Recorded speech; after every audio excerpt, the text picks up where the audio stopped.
بسم اللہ الرحمن الرحیم۔ السلام علیکم ورحمۃ اللہ وبرکاتہ۔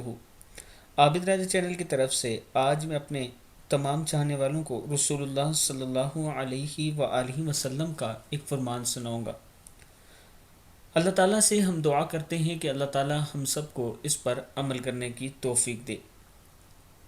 اللہ کے رسول صلی اللہ علیہ وآلہ وسلم نے ارشاد فرمایا، حضرت ابن عمر رضی اللہ تعالیٰ عنہ فرماتے ہیں کہ رسول اللہ صلی اللہ علیہ وآلہ وسلم نے حجر اسود کی طرف منہ کیا اور اپنے ہونٹ اس پر رکھ کر دیر تک روتے رہے۔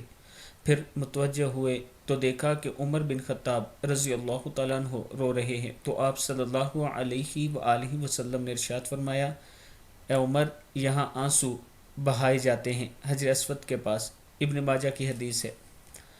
اللہ تعالیٰ سے ہم دعا کرتے ہیں کہ اللہ تعالیٰ ہم سب کو خاتم النبیین حضرت محمد صلی اللہ علیہ وآلہ وسلم کے فرمان پر زندگی گزارنے کی توفیق دے۔ السلام علیکم ورحمۃ اللہ وبرکاتہ۔